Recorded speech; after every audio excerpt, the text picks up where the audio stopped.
Hello, everybody, and welcome again to the Endometriosis Clarity Forum. This is our second episode, and I'm excited about it because I'm always excited to learn some new things. But for everybody out there in the world of endometriosis, one of the kind of a lot of people don't understand is that whether you have a diagnosis yet or whether you're seeking a diagnosis, there's so many people out there that can help you in all the different steps of the way. So we're going to cover that today. And this whole episode is about building a support team. And so we're not talking with your MD today. We're talking about some highly qualified specialists that are on that support team, and they've got great qualifications and everything. Don't get me wrong here, but what's important is to understand that endometriosis as a disease, the etiology of it, the way that we handle it, the way it affects you individually. Uh, there's just no cookie cutter approach. So the idea of having a support team to build around you to help you to manage your situation, as well as get more information about your situation that can improve the quality of your life. That's why we're here today. So very excited to introduce our guests. First of all, we have Cindy Dabrowska, and Cindy is a registered dietitian, and she's going to be talking about all things nutrition, which is very important component when we talk about inflammation and different things that can have an impact on that, as well as quality of life.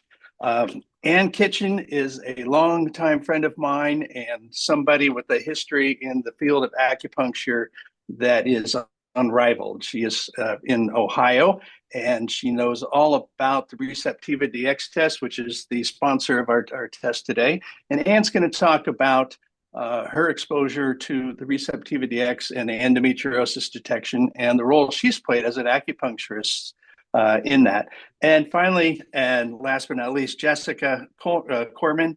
Jessica is a physical therapist, and there's also what we in this industry we call pelvic floor specialist. And so we're going to be talking specifically about that. I mean, that's a term I knew about, but trust me, you don't know anything about what the heck she does on a daily basis. So very excited to get started here. And Jessica will stay hot on that and just tell us a little bit more about you and your background and everything, and why endometriosis is near and dear to your heart. Okay, so I have been a PT for almost 15 years and run my own practice now and I specialize in chronic complex pain and specifically pelvic pain. So um, a lot of my patients don't just have endo, they usually have something else along with endo, and I help to manage the musculoskeletal components of the pain, chronic pain as it relates to brain changes, and really actually spend a lot of time building people's care team because I'm pretty well connected in Portland. Most of my clients need at least one other person on their care team. So yeah, anything else you wanted me to say specifically? I think we'll get into it a little bit more in just a few minutes. Cindy hails from Canada and registered dietitian. And I'd like to set this up, and I was joking with her before. There's a lot of people out there that uh, state that they are nutrition experts, and a registered dietitian went to school for a long time, folks, and studied about this. So this isn't just some YouTube tips here on what to eat and what not to eat, so you don't feel great today. But Cindy, tell us a little bit about your background and how you ended up in this interesting world of talking with folks with endometriosis. I know yours is a multifaceted story in that regard. Absolutely. Yeah, thank you so much for having me. So much like many other healthcare providers, endo is very near and dear to my heart because I'm somebody who lives with endometriosis. I've been in practice as an endo specialized registered dietitian for about 8 years. So, part of the reason I work in this space is because of my personal journey with managing my own symptoms of endometriosis. And so, yeah, I'm sure we'll get into lots of the details around all the systems in the body that, impact the way that endo behaves in the body and how nutrition plays a role in that. Um, and I don't know, Chris, if you wanted me to address your comment about nutrition Well, versus I dietitian. just want people to appreciate the background. There's a big difference Sure. between being a registered dietitian and someone who peddles products and promotes things and has no shame in Sure. not saying they don't know the science behind it. They're just trying to make a dollar. A registered dietitian is looking at it from all different angles, and I think that's something that people just don't appreciate when they're seeking out advice in this day and age, especially. Sure. Well, I'll keep it brief then. Registered dietitians, it's a regulated healthcare profession. We do, part of our credentialing, we do have to keep on top of the research when it comes to nutrition. We do have to, constantly be doing professional development. And yes, like Chris alluded to, lots of schooling, uh, going through internship.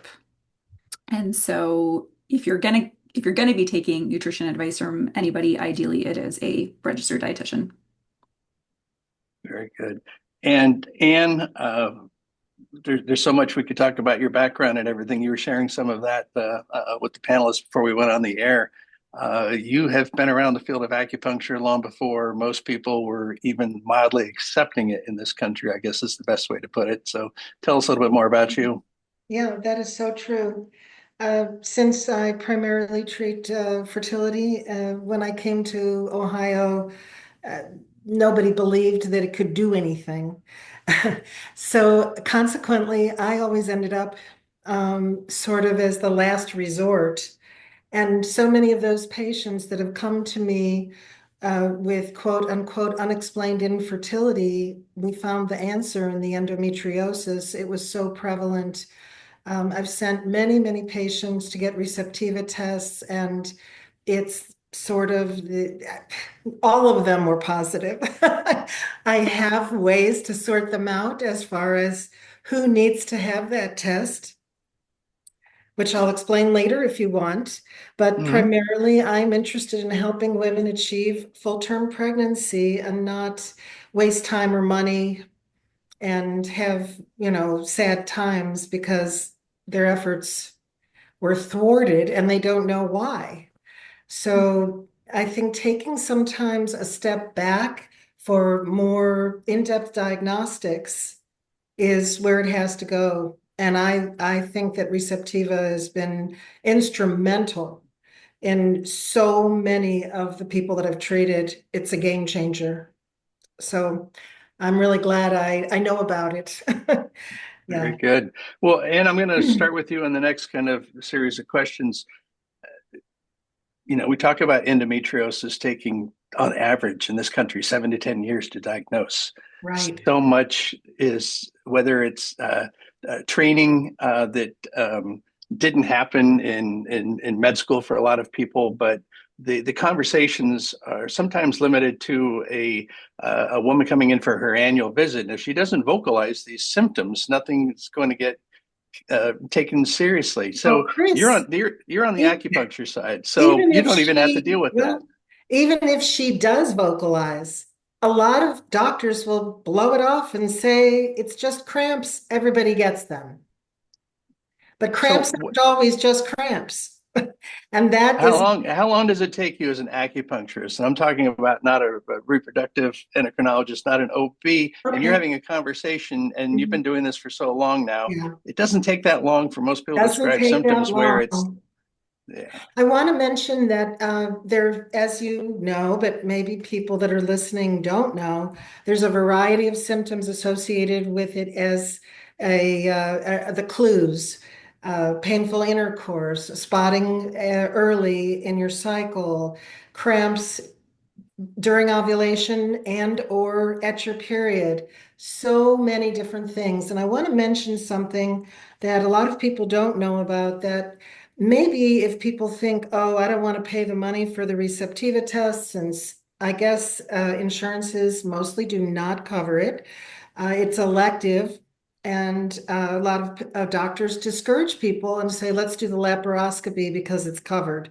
This is a lot less invasive procedure. To me, it's a lot more accurate because this endo can migrate into the ovaries in places where it won't be seen on a laparoscopy, yada da. But what I want to tell people is this: simple basal body temperature tracking will show you as a pre-test whether or not you have active endo. When your temperatures remain elevated in the luteal phase, second half of your cycle, and they don't drop when the bleeding starts, time to order a receptiva. So the first line is I hear complaints about how they feel. Second line is I ask for basal body temperature graphing. Third step is you're going for a test. And I've never failed with that method. We Hmm. have not had anybody that didn't have it. Hmm. So it's a good way to sort of pre-check people that I'm saying, yeah, you got to plunk the money down and go in. You really need to do this. So that's a lot for someone that came in thinking you were just going to stick needles in them.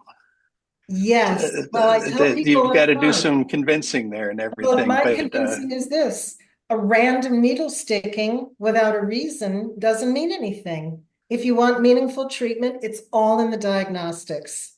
So I don't even see the patients frequently until they've been through full diagnostics. I have a team. I have, as you know, an OBGYN. I have a functional medicine OBGYN. I have an endocrinologist. I have a dietitian. I have a lot of people that I'm working with that I've been working with for years. I have a dream team here. So everybody gets involved. Obviously, I'm an acupuncturist. I'm not performing these receptiva tests, but the doctors are willing to do it on my request. They're also willing to do the testing. And sometimes these tests need to be more than what you got. And some people had no testing, just dropped fertility drugs in the palm of their hand and said, you're on your own. It happens more yeah, frequently than not. So I'm really taking a very thorough look before I will even treat them. You very good. can't come in this clinic without a diagnostic lab. That's Set. awesome. I think you Yeah. need to get out there and train all the other acupuncturists out there to be as enthusiastic as you. So here's what I want to do now. Let's just Yeah. say this patient has seen their doctor. They suspect endometriosis, and they've come and seen, and she's telling him to. So, Jessica, as a pelvic floor specialist, when do you get involved with an endometriosis patient? Is it Hmm. someone that not even sure they have that diagnosis yet, and they're having all kinds of issues? When are they saying, you know what, you need to call Jessica? I mean, I would say that I enter the team whenever there's, um, I mean, sometimes even a seemingly unrelated complaint. I think I certainly receive referrals of people who've had endo surgery already. That's like my surgeon referrals, but I'm often the person on the team who's like, your back pain is cyclical. Has anyone ever thought about that? Like, it's not behaving like mechanical back pain, and you might have some musculoskeletal deficits that contribute to that back pain because I think that pain starts to communicate to our musculoskeletal system in a way that actually is not very good at adapting. But I help people sort of figure out often, oh, this maybe is actually more related to a cycle problem. Mm-hmm. So I often continue treating them because the work that I do tends to reduce symptoms. But I mean, kind of like Anne is saying, like if it's an endo problem, like I'm really just managing the musculoskeletal component, but we need to kind of get to the root of what's going on.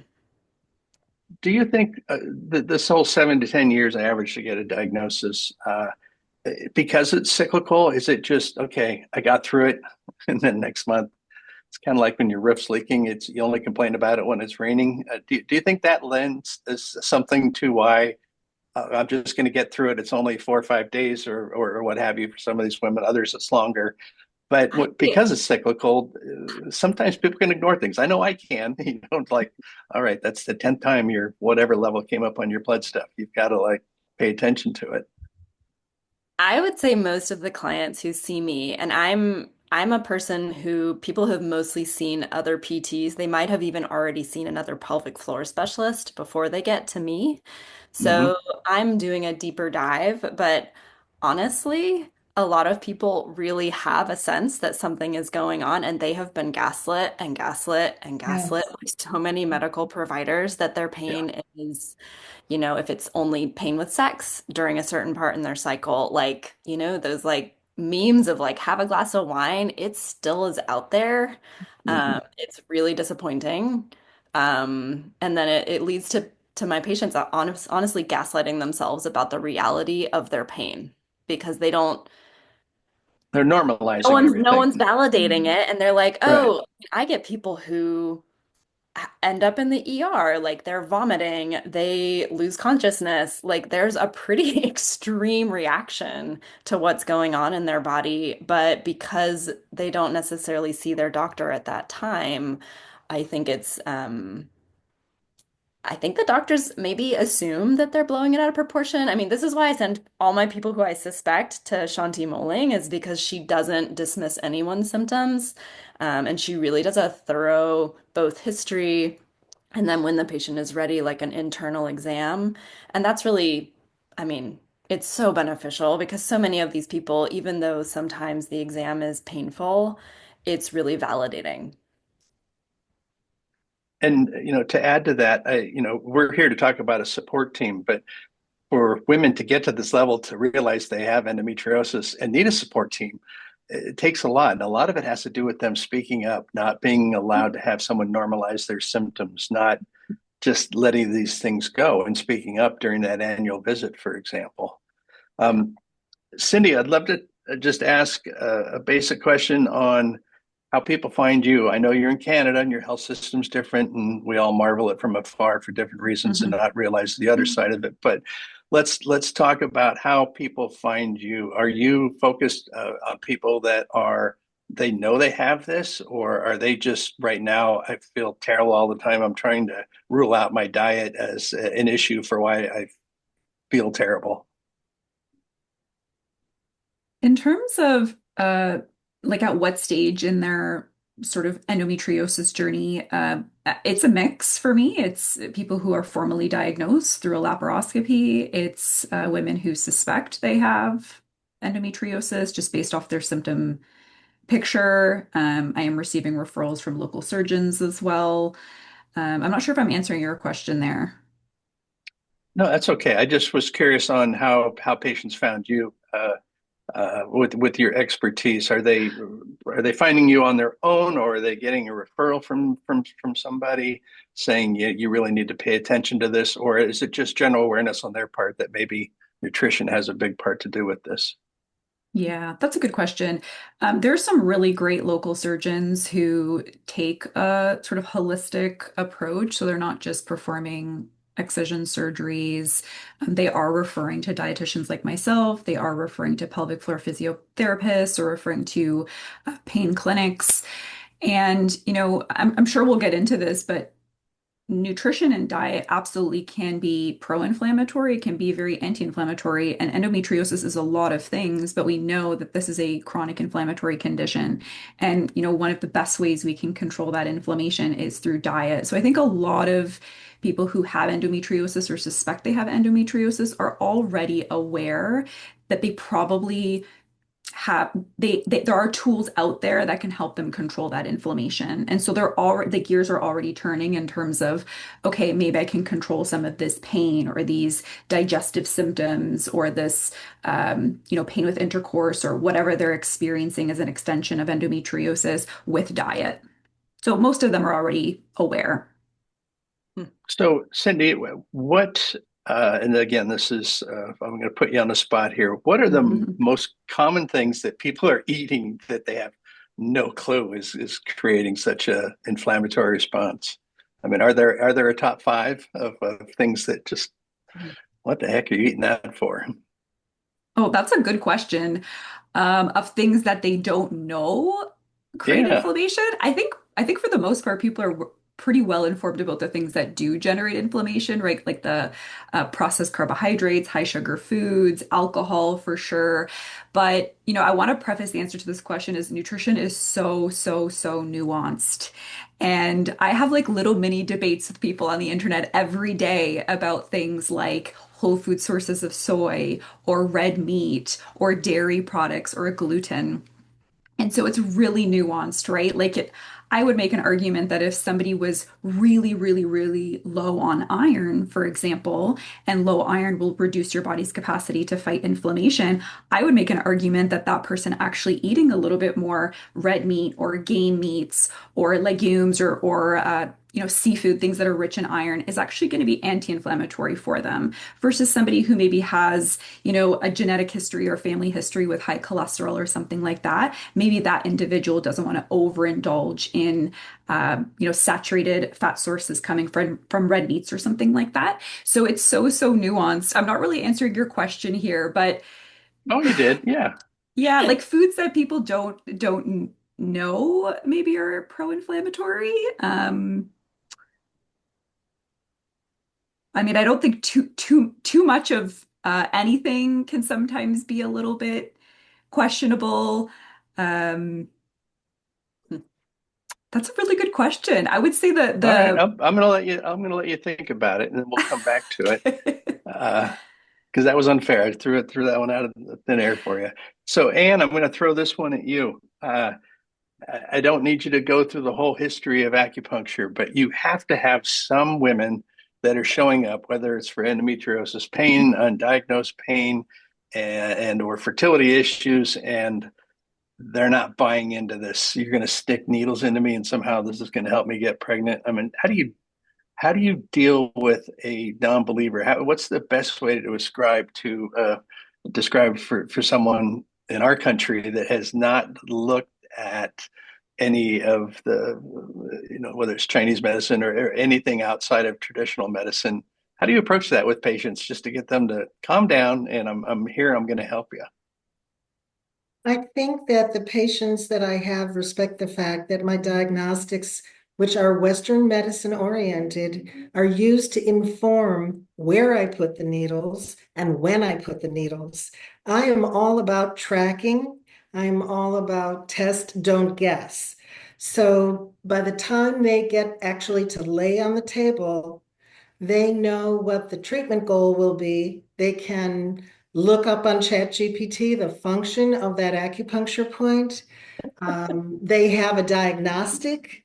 Nothing is random. And I think that having a plan and having a plan B is something they can cling to when they have had zero success, lost their money, lost their heart, watched all their friends get pregnant, explaining to them the function of a point location, and usually that point location will be hitting three birds with one stone, how that will improve hormonal balance, blood flow. You put the needle in, they see a little red circle around where the needle is. You know that that's blood coming to the area. Typically, we are working in the lower abdomen. If we can bring more blood flow to the ovaries, we're going to bring in the good nutrition. We're going to reduce inflammation. Out goes the bad blood, in comes the good. And it's not a hard sell. And plus, by the time I get them, they've been through so many other things. And I really think that the integration with the Western lab I don't practice strictly Chinese medicine, okay? I am trained for acupuncture and Chinese herbal medicine.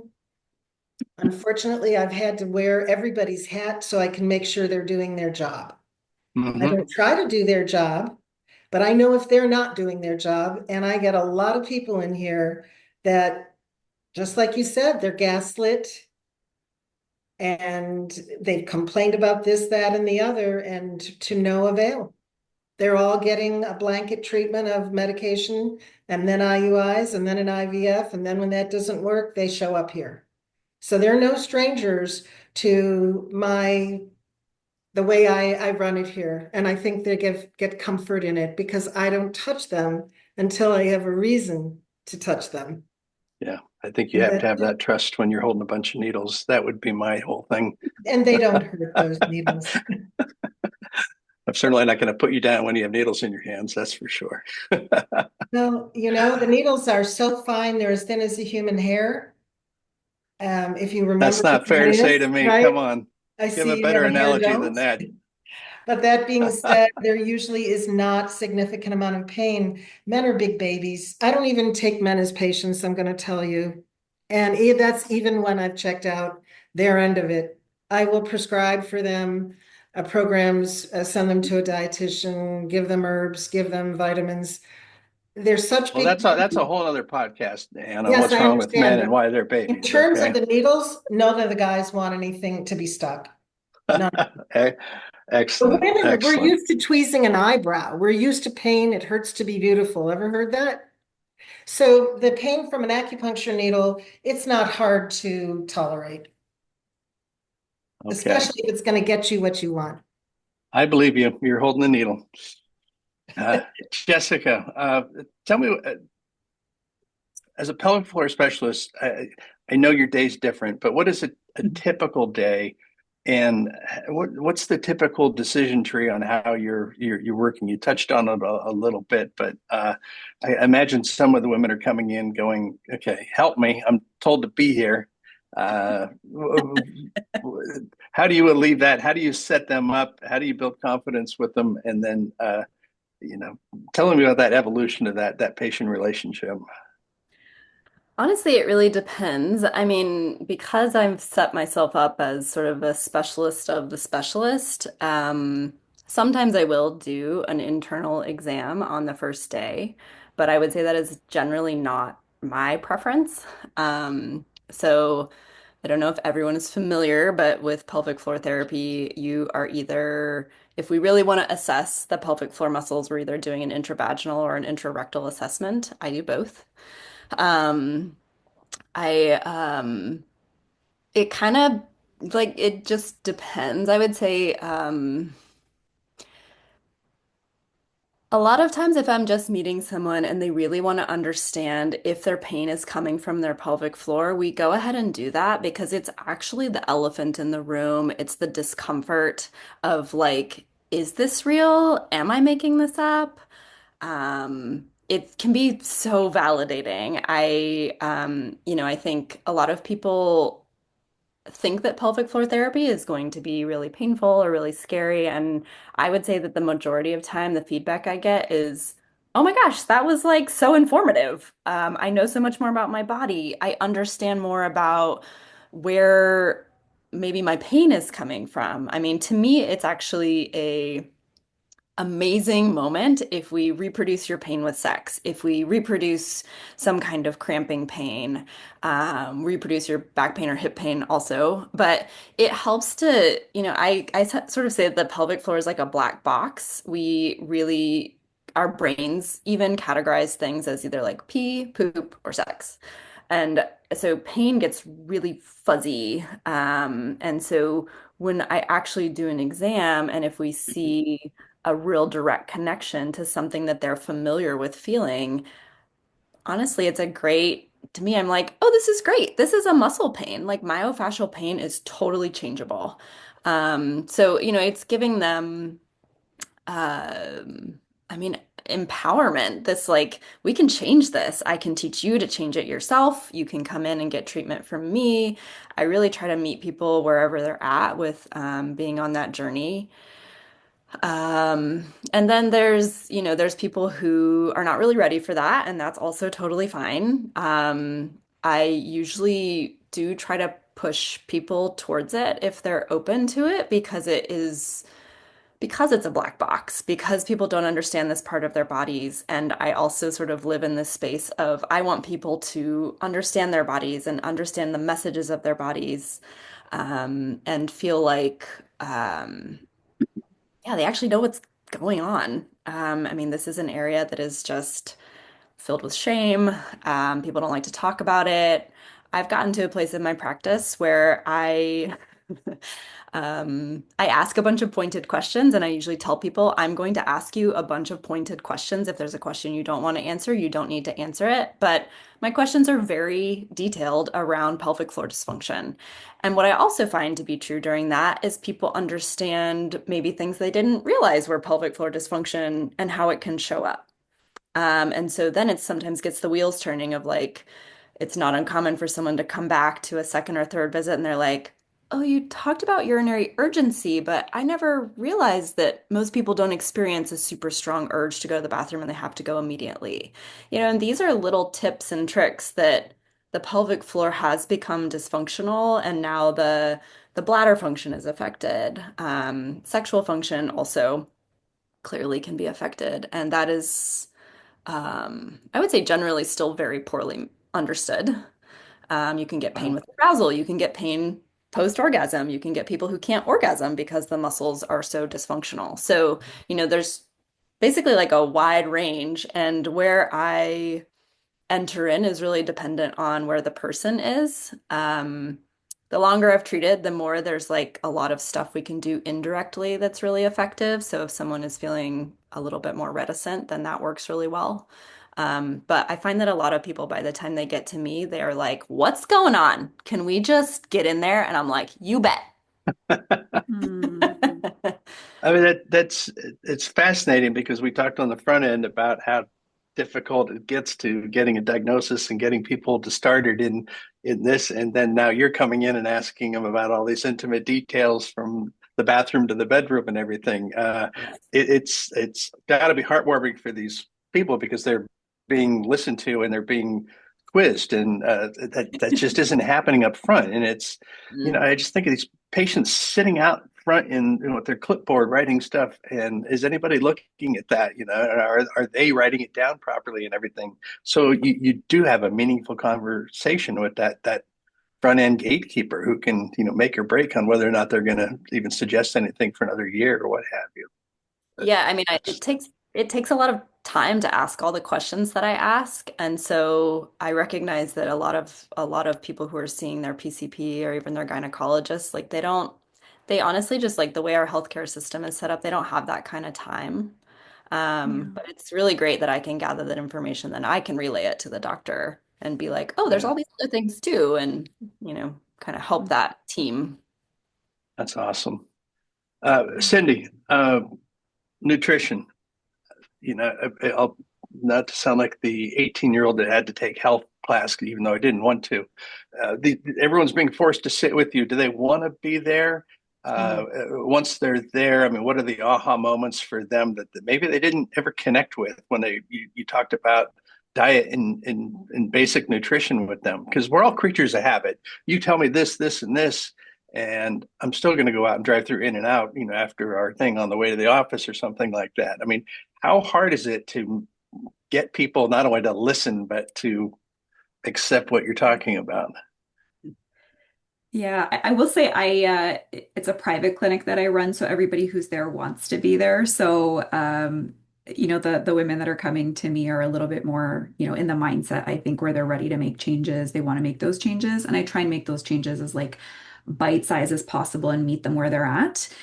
Um, One piece of feedback that I get very, very often is I felt like through this work, I really reclaimed some of my autonomy and control over my body, and I understand things a lot better.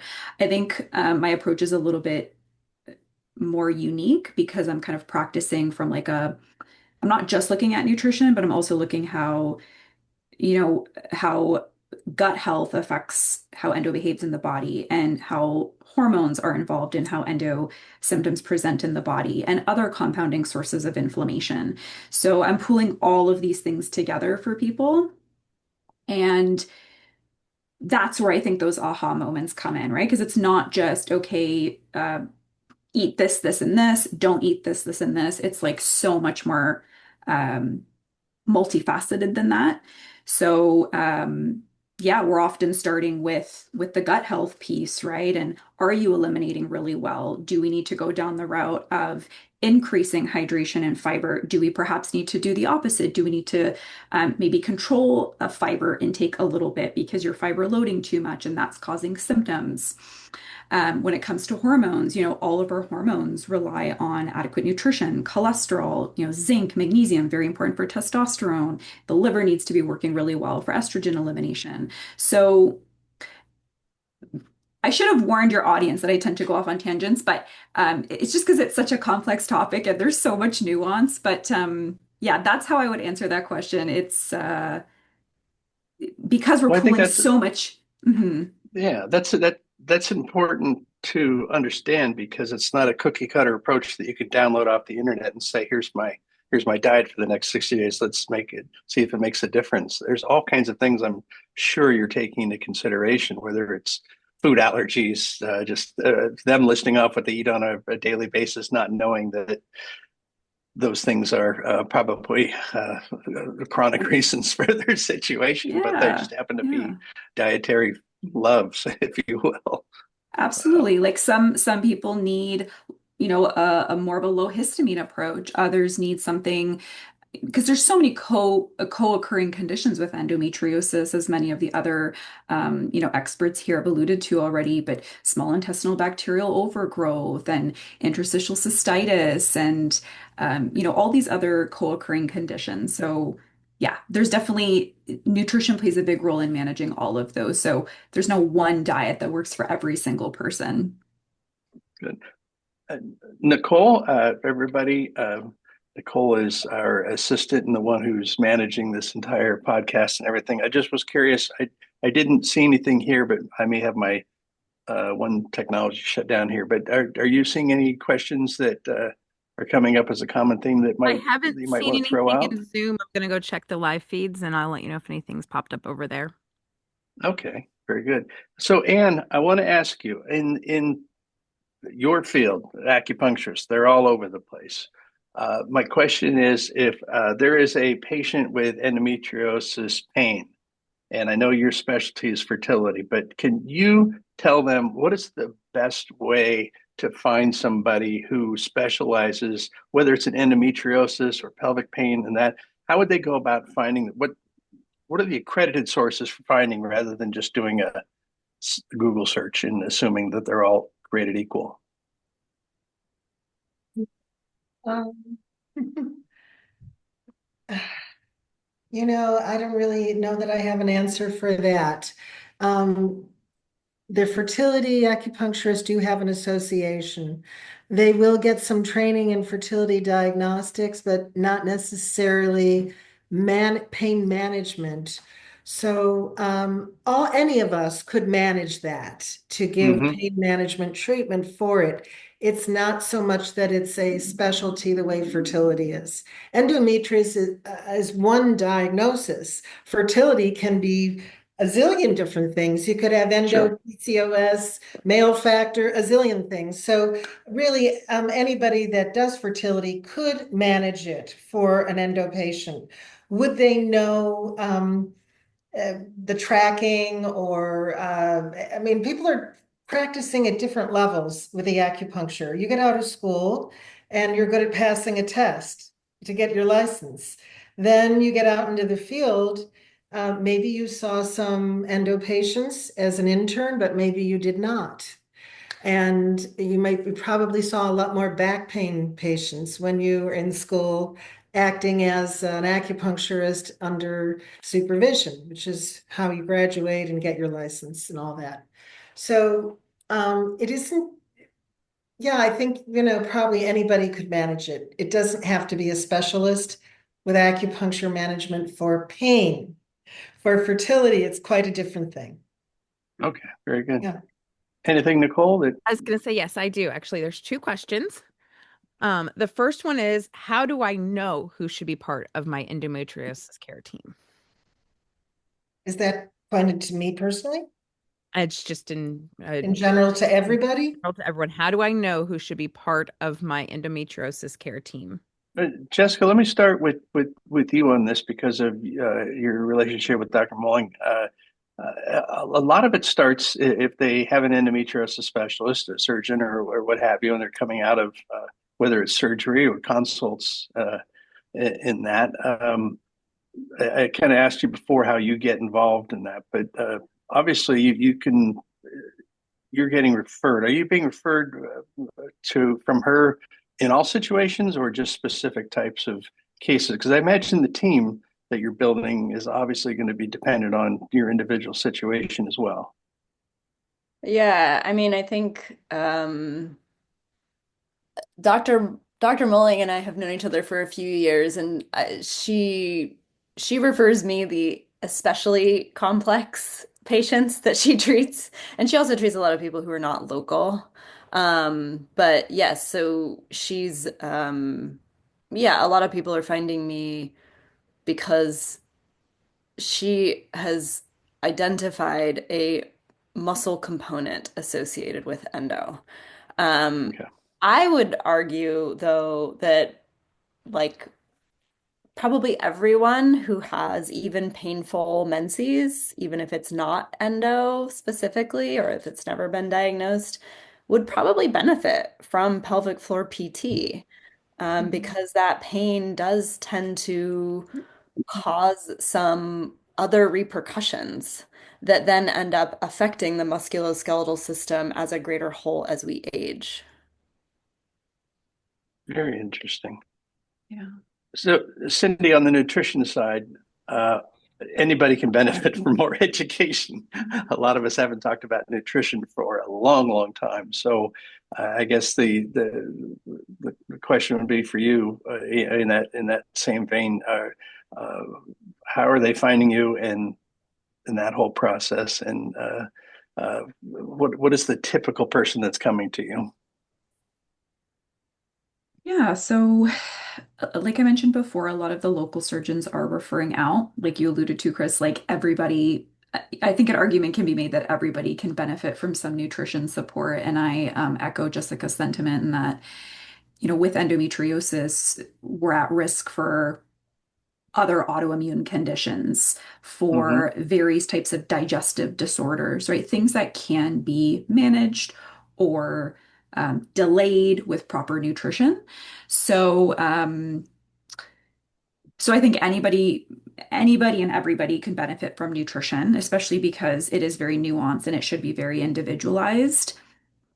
I would say that the patients that are being referred to me from local surgeons are patients who, I hate to say this, but the surgeon either doesn't have the capacity or the time to perform the surgery on quite yet. So he's looking for allied health professionals who can kind of help the patient manage the symptoms in the interim before they can perform the surgery, or patients who, are not prepared to be able to pursue the surgery or Mm-hmm. for whatever reason don't want to. Maybe they have a fertility focus and there's a concern over the excision surgery potentially affecting their AMH, their egg reserve, right, or their egg quality. And so that I would say if it's somebody who's referring to me, those are the types of patients that I would be seeing. But of course, through the private clinic, these are patients who are seeking support for themselves. And I think that there's so much more awareness now, thank goodness, about endometriosis that people are paying attention to family history, whether it's a mom or their sister. So I have a feeling, at least on the nutrition side, you must be getting a lot of people that are saying, what can I do? This is a possibility, or I'm starting to see signs of it and everything. That's a big step when it comes to the world of endometriosis and diagnosis and people being proactive about it. But just starting to build that team, even if you're not considering surgery. There's so many women out there that say, just I want to manage the symptoms and get on with life. I'm really not ready to deal with thought of surgery at this point until it gets to a certain point or what have you. So very interesting. Exactly. And I don't know if everyone can see this, but we had someone write in, and this is Allison, and she wants to give props to Anne, who managed her multiple diagnoses, including PCOS and unexplained infertility, guided her towards answers through her excellent care and her care team. She credits Anne and Receptiva DX, thank you, to finally diagnosing her stage 4 endo. She had 26, this is more than info than you need, but 26 different things removed in one surgery. And she's holding a 16-month-old boy right now. So Yeah. that's the power of that. But that's also just for people that don't understand. Endometriosis sometimes is silent. Sometimes, for the most part, we hear about your mama's endometriosis and all these physical symptoms and pain and everything. In the fertility side, especially, most of the women have no clue and no one's No looking clue. for it. And if No you're not clue. vocalizing it, it's going to go unnoticed. And so You I know, thank Allison for that. But Anne, that's I want to say something about that specific situation, which is really interesting. When Allison came in, and she had seen doctors for fertility at places I will not name, and she didn't get a thyroid workup. So the BBT chart that I saw was not the real chart until we got the thyroid harnessed. Then I was like, oh my God, this chart is definitely endo. So we went from one thing to another, but I never would have seen it had she not corrected the thyroid, because on paper, the graph, it didn't show because of the thyroid situation. Anyway, it was a happy ending. We're going to go for another transfer. And there's a lot of people on my team, good people. And I could not do the work without those people. Some of them even work within the institutions where I knock heads with the reproductive endocrinologists. But I still have people within those walls of those hospitals that know my work and are willing to do the testing I'm requesting. And I'm telling you, Receptiva needs to be on the menu as a baseline test. Imagine how much money and aggravation would be saved Yeah, if every well, and fertility patient had a test. I'm I gonna think it's chime in. very I was gonna say I'm gonna chime in real quick, Chris, because part of what Allison said is my question is why isn't Receptiva DX the first test providers at a fertility clinic provide? And that's one of the reasons we do these things, Allison, is to get this in front of more people, not just patients, not just those going through the clinic, but trying to get this into more fertility clinics, trying to get this test Yeah, as part of that process. So yeah, the more people that see this, that know about this, Receptiva DX has been around for 10 years, but it's still new in terms of medicine, in terms of the space. So getting this in front of as many people helps it get in front of more clinics. You could be the first patient who walks into your fertility clinic and says, I want you to do this test. And the doctors at that point then realize that this is probably something they should be offering that they're not currently doing. So mhm. that's one of the things. And Chris, you can add on to that. This is obviously, well, yeah. for your I space, want to but I want to defend the doctors in because there's a lot of them that are very proactive and they listen. There are others that are interested in getting, you're here to go to IVF, let's do it. And the issue is that, we don't put ourselves out there as a screening test for everybody. But having said that, depending on what your Why tolerance not? level is for the whole process, Yeah, depending on your economic situation, your lack of insurance coverage or limited coverage, these are things you can do up front. So it's something you have to bring up and initiate in that front part of it, because otherwise, we're known as the test that helps after they've failed IVF. And yeah, a yeah. lot of patients want to have that information up front. And so I just encourage doctors, at least offer it to them, let it be part of the discussion, and let them make that decision, because that's where they lose faith in you, and that's where they're going to leave you after a couple failed transfers. And the Right. other important thing I want to bring up for all the people out there that are tuning in about endometriosis pain, they're not worried about fertility. It's a known truth. If you think you have endometriosis now, especially in your early 20s or what have you, if you don't do something, you could be that fertility patient in 10 years, all the Yeah, scarring, everything else that's going on. And so right. that's why we're doing this. And that's why there's a tie-in with fertility issues, because that's all close together. We've come to the end of our time, and that just sucks for me because I could go on and on.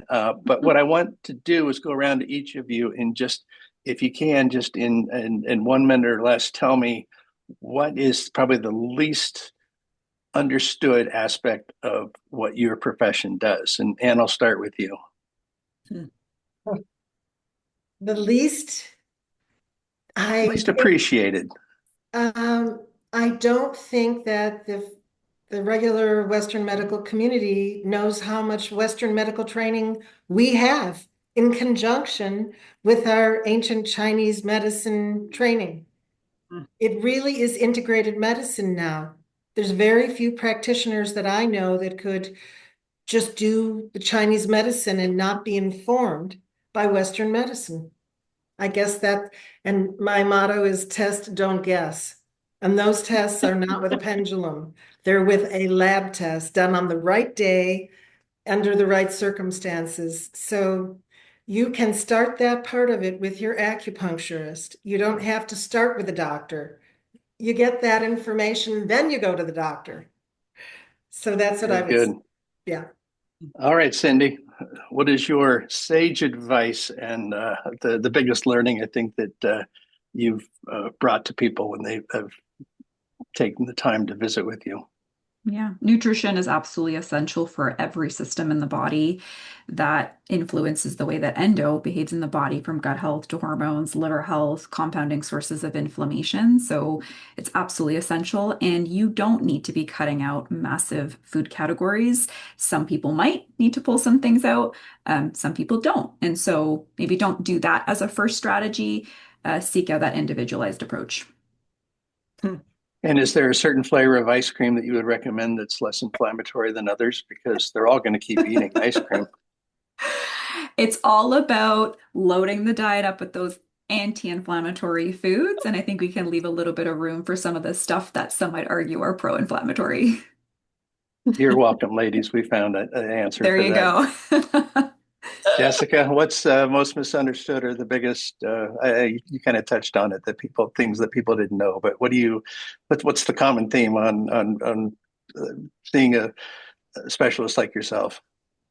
I mean, this is like, I don't think it's off topic, but it's interesting. I mean, the number of people who come to me after endo excision and say, I'm still having endo pain, but it turns out their pain is musculoskeletal is a really cool way to realize that the endo pain has now infiltrated the musculoskeletal system. And I would say that happens in probably 100% of the cases. It's just a matter of sort of how long it's been going on. Wow. Yeah. But that is, I mean, I get kind of bossy with any surgeon who's not referring to someone like me to at least assess someone because there's just so much lingering in the system, and surgery is still, even though it can be so helpful and life-changing, it's still really disruptive. And so having that support to like help people feel safe in their bodies again after they've had a ton of pain, and then that surgery is like dysregulating and bloating, and there's a lot of kind of just like, how do I move again? What feels safe? But also this like, oh, I have endo still, and that is like, people's greatest fear is that they're gonna need another surgery, and some people do. But I think I spend a lot of time with being like, well, actually, that's probably from endo, and so I see why it's mapped as endo in your brain, but it's potentially just muscles that were responding to the endo when it was there, and now it's not there. So now we can actually get the muscle to really behave as we would like. Very good. Yeah. Very good. Ladies, thank you so much. Appreciate the time you took out to do this with us. I thoroughly enjoyed it. I could do another hour, but I'm sure people want to get on with their lives. But the important thing is that this clip is going to be available. Nicole, you want to just close it up, just saying how it can be available. Also, your credentials, how to access all three of you will be available to anybody who registered for this podcast. But thank you so much for your time. Any Thank you. closing thoughts here, Nicole? Yep, I'll just go ahead and close it out by saying, yes, anybody who is registered to attend will get a follow-up email with a link to the YouTube channel where the live will live.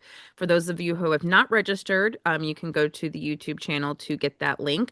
You can also post-register for this event, which will add you into the queue to get notified when there's upcoming events that we speak on, as well as the links to our guest speakers, as well as our YouTube channel where the live will be. So if you have watched this, but you weren't registered and you watched it through one of the live streams we did on Facebook or Instagram, feel free to go in and register for it, for the event, and you will be notified of future ones as well as the live replay. Yeah, and we appreciate all the comments. And if you have suggestions for future episodes, please let us know. But thank you so much, everybody, for joining us, and have a great evening. Okay, Thank you. thank you.